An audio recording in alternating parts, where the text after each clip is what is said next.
Nous recevons quand même quelques questions sur Ségolène Royal, notamment celle de Daniel.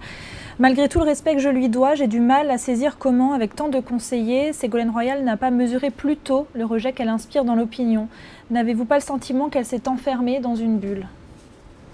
Non, je ne crois pas. Je pense que Ségolène Royal est quelqu'un qui est sur le terrain et qui entend ce qui se dit. Puis elle n'a pas une foule de conseillers comme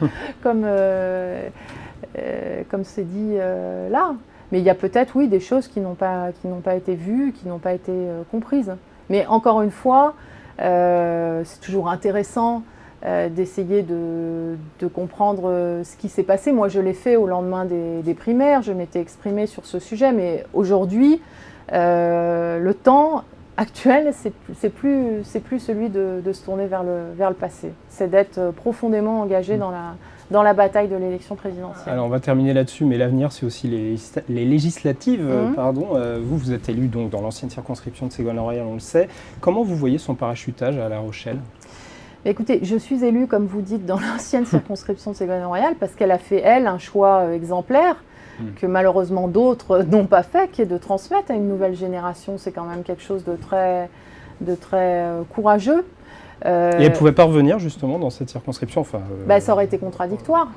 Ça aurait été contradictoire avec cette façon dont en 2007 elle avait décidé de s'appliquer à elle-même le non-cumul des mandats, de passer la main à une nouvelle génération.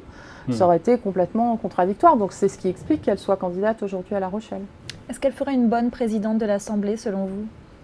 Écoutez, certainement, mais vous savez, on n'en est pas là, on n'a pas encore gagné. Moi, en tout cas, je trouve que ce serait bien pour la démocratie française qu'une femme soit présidente de l'Assemblée nationale. Mais vous savez, parce que j'entends des fois qu'on nous reproche, la droite nous dit qu'on serait devenu, je ne sais pas quoi, arrogant. Pas du tout. On a la tête sur les épaules, on a les pieds sur terre, on sait que la campagne présidentielle est loin d'être gagnée.